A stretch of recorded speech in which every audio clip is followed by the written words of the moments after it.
Murad IV Ghazi, Ottoman Turkish, Murad rābi July 26/27, 1612, February 9, 1640, was the Sultan of the Ottoman Empire from 1623 to 1640, known both for restoring the authority of the state and for the brutality of his methods. Murad IV was born in Constantinople, the son of Sultan Ahmed I, 1603–17, and the ethnic Greek Valide Kösem Sultan, also known as Mahpeyker. Brought to power by a palace conspiracy in 1623, he succeeded his uncle Mustafa I, 1617–18. 1622–23. He was only 11 when he took the throne. In the early years of Murad's reign, he was under the control of his relatives. During this period, peace and harmony in the Ottoman lands were completely lost and tyrants took control of the cities.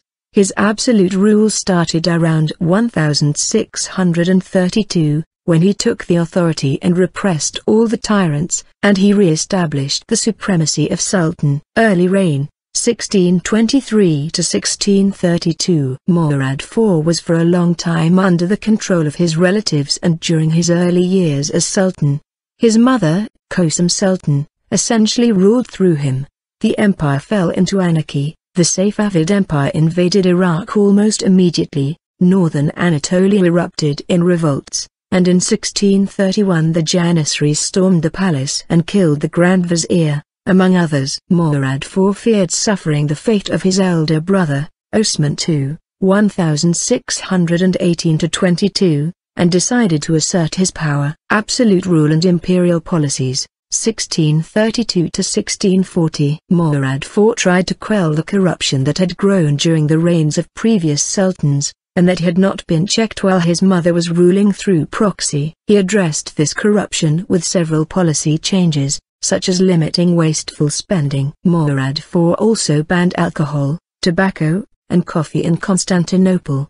He ordered execution for breaking this ban. He would patrol the streets and taverns of Constantinople in civilian clothes at night, policing the enforcement of his command. By prohibiting tobacco, he assimilated the idols gathering in the taverns. He restored the judicial regulations by very strict punishments, including execution. Halil and other sources report that even though he was a ruthless supporter of alcohol prohibition, Murad IV was a habitual drinker himself. In a poem by the Sultan under an underplume, he says, "Even if the rivers became wine, they wouldn't fill my glass." In another poem he says, "The wine is such a devil that I have to protect my people from it by drinking all of it." Relations with the Mughal Empire. In the year 1626, the Mughal Emperor Jahangir began to contemplate an alliance between the Ottomans, Mughals and Uzbeks against the Safavids, who had defeated the Mughals at Kandahar.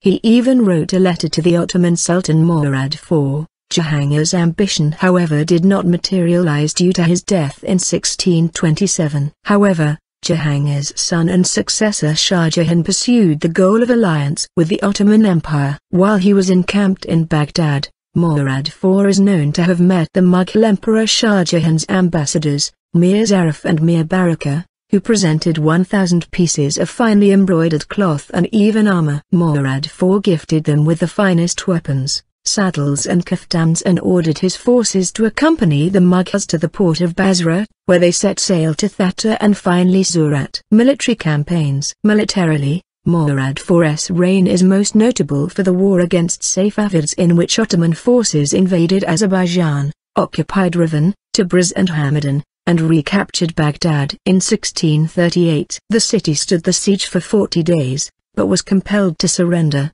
and the bulk of the population were butchered by the conquerors, in spite of the promises which they had made to spare them. It is said that the officers of Murad arranged a sort of tableau, in which the heads were struck off 1,000 captives by 1,000 headsmen at the same moment, and that Murad IV enjoyed the sight. The Sultan had a famous quote about the fall of Baghdad: "Trying to conquer Baghdad was almost more beautiful than Baghdad itself." Murad IV himself commanded the Ottoman army in the last years of the war, and proved to be an outstanding field commander. He was the second Ottoman Sultan to command an army on the battlefield since death of Suleiman the Magnificent in 1566. During his campaign to Persia, he annihilated all rebels in Anatolia and restored order in the empire. The war was concluded by the Treaty of Kasr in May 1639, which restored Mesopotamia to the Ottomans. After his return to Constantinople, he ordered respected statesmen of the empire to prepare a new economic and political project to return to the empire the old successful days. Physical power. Murad IV was the last warrior sultan who led campaigns in front of his army and fought on the battlefield. His physical strength was phenomenal, which is described in detail on the books of Evliya Çelebi.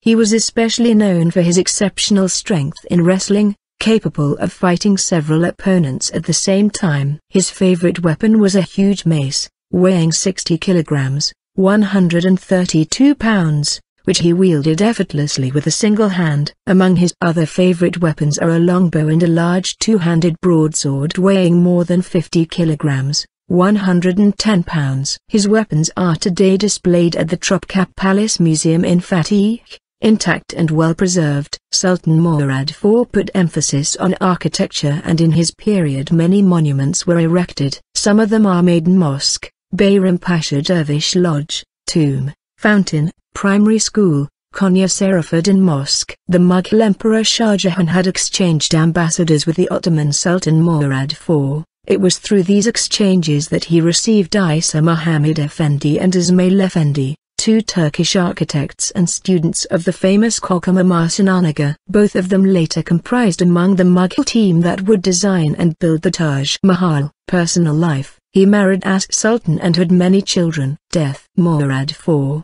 who had outlawed alcohol, died from cirrhosis of the liver in Constantinople at the age of 27 in 1640. Rumors had circulated that on his deathbed, Murad IV ordered the execution of his mentally disabled brother, Ibrahim I, reigned 1640–48, which would have meant the end of the Ottoman line. However, the order was not carried out.